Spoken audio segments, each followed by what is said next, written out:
Hola, vamos a ver los gases ideales, básicamente tratando de analizar este comportamiento a partir de relaciones matemáticas, ¿ya?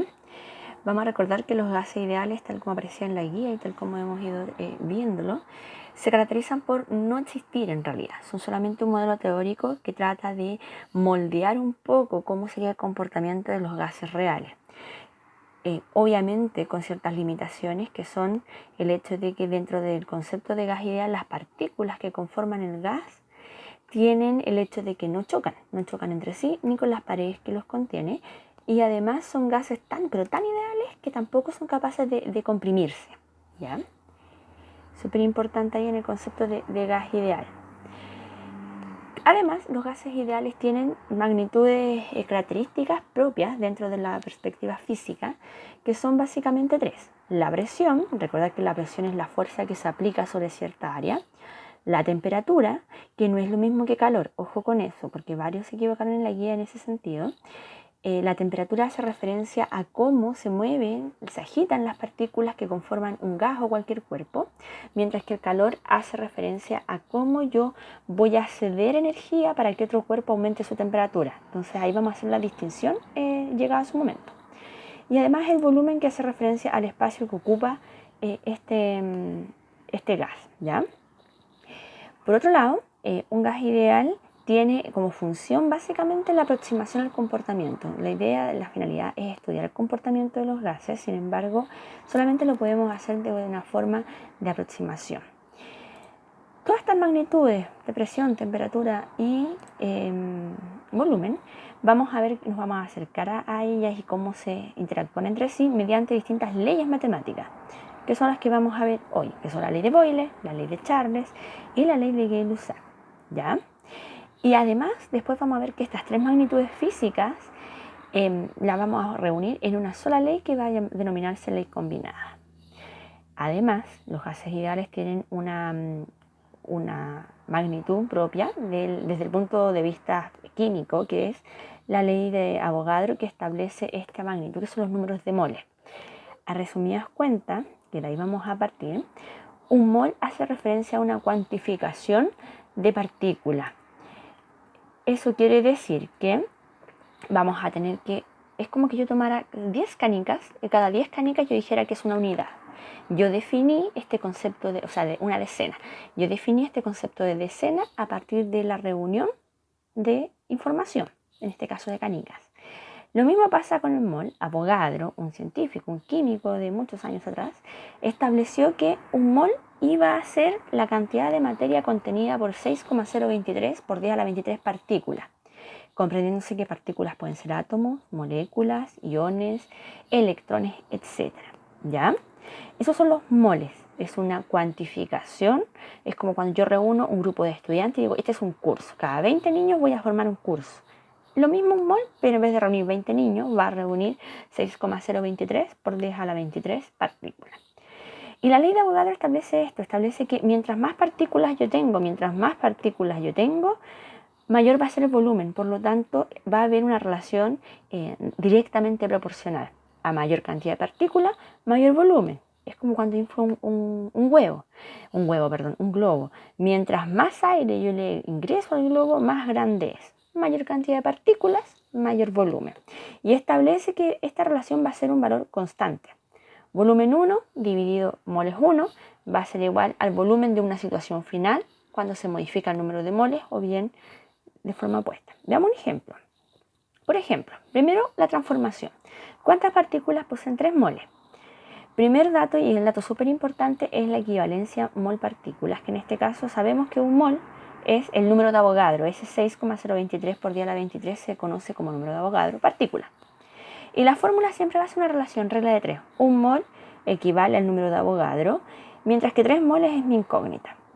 Esto multiplico cruzado, dividido por el que sobra, y voy a obtener que estos 3 moles corresponden a 1,8 más o menos por 10 a la 24 partículas. Siempre acá en casi todas las leyes vamos a ocupar regla de 3, ¿ya? Salvo en una que vamos a ver la excepción. Otro ejemplo. ¿Cuántos moles son 7 por 10 a la 45 partículas? El caso opuesto. me están dando un número de partículas y quiero ver cuántos moles son. Mi dato de referencia es esta equivalencia entre que un mol es el número de Avogadro y la fórmula va a ser este cuadrito de equivalencia. Un mol igual al número de Avogadro, X igual a mi número de partículas que quiero saber cuántos moles representa. Lo mismo, multiplico cruzado, 1 por 7 por 10 a la 45 y divido por el que sobra. Súper importante, cuando yo ocupo la calculadora, mi denominador tiene que ir en paréntesis. A la calculadora le cuesta interpretar la información tal y como nosotros la presentamos. Por lo tanto, siempre el paréntesis abajo cuando el denominador tiene más de un factor. Eso me da como resultado 1,16 por 10 a la 22 moles. Esos son 7 por 10 a la 45 partículas. Ya, importante esta equivalencia porque siempre la ley de Avogadro trabaja con el número de moles. Veamos un ejemplo de la ley de Avogadro.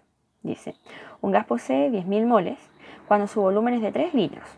Si el volumen aumenta hasta 0,7 metros cúbicos, ¿cuántos moles habrá en la segunda situación? ¿Cuántas partículas habrán? Importante, siempre en estas leyes lo que nosotros vamos a ver es que se plantean dos situaciones. Una inicial, una final, por así decirlo. ¿Ya? No necesariamente se va a plantear como inicial o final, por eso situación 1, situación 2. Aquí mi situación 1 son los 10.000 moles cuando tengo 3 litros de volumen y mi situación 2, el volumen se modificó a 0,7 metros cúbicos y el número de moles es el que yo quiero saber, al igual que el número de partículas. Ya, importante, dentro de estos datos yo voy a tener que considerar el hecho de que no tengo salvedad con las unidades de medida. No necesito trabajar con las unidades del sistema internacional necesariamente en lo que es volumen y presión, no hacen temperatura. Pero sí tengo que tener la misma unidad de medida en los datos. Ambos volúmenes deberían estar en la misma unidad. Entonces, ¿qué vamos a hacer? Un metro cúbico es lo mismo que 1000 litros.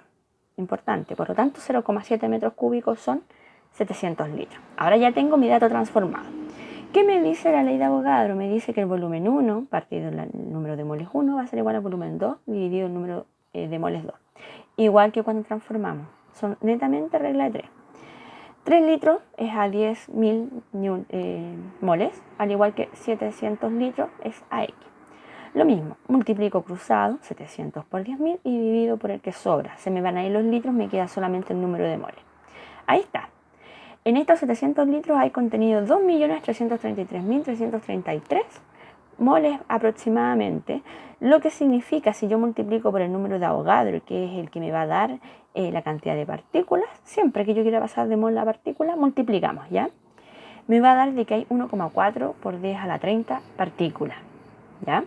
Entonces, importante, siempre la ley de Avogadro, tener en cuenta que están planteándome números de moles y volumen y que los datos deben estar en la misma unidad de medida. El volumen puede estar en metro cúbico, centímetro cúbico, litro, mililitro, lo que sea, pero la misma unidad de medida.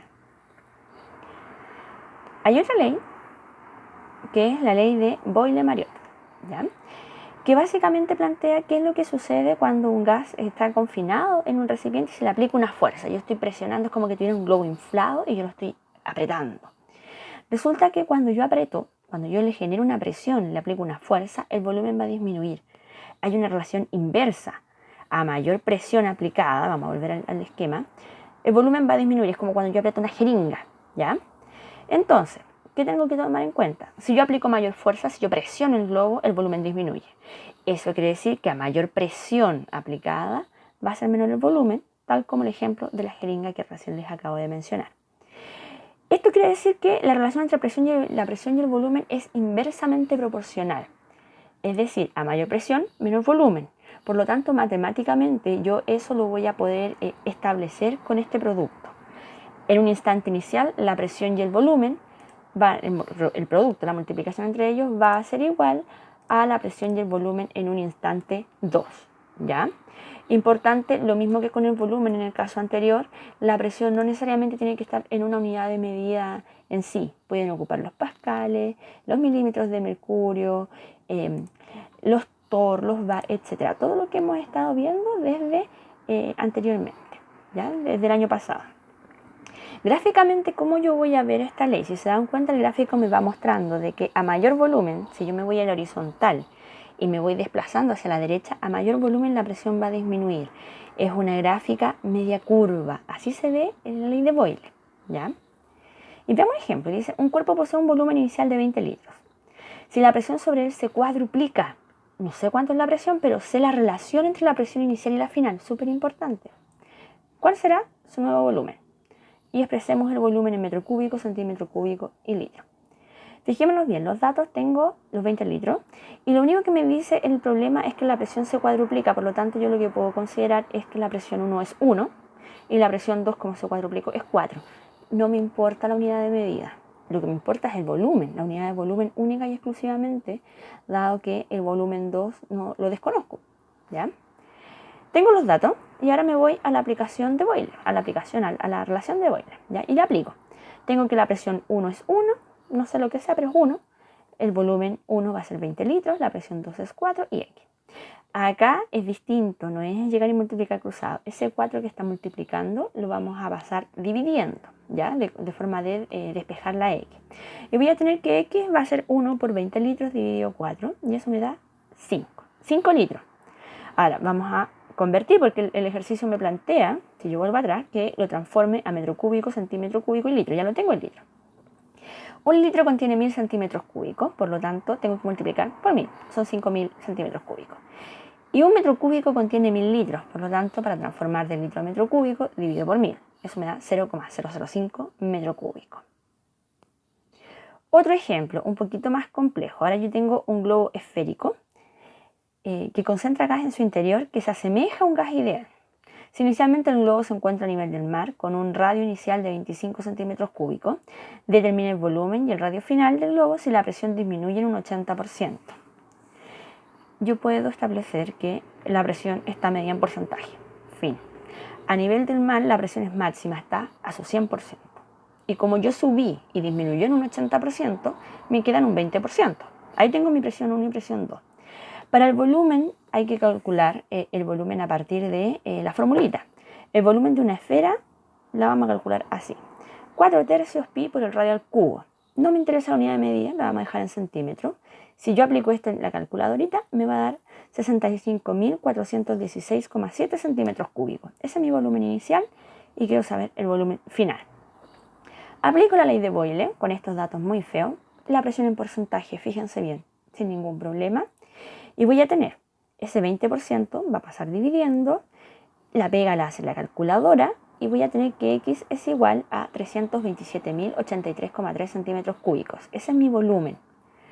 Disminuyó la presión, el volumen aumentó, que es lo que plantea la ley de Boyle. Ahora, yo sé que el volumen lo puedo calcular con esta expresión, 4 tercios pi r al cubo. Si yo despejo, el 3 pasa multiplicando, el 4 pi pasa dividiendo y ese elevado a 3 del radio lo elimino sacando raíz cúbica. Todo esto, toda esta información la despliego. En la calculadora puedo trabajar el radical, que es lo que está dentro de la raíz primeramente, y después saco la raíz cúbica y obtengo el radio. El radio en mi problema van a ser 42,75 centímetros.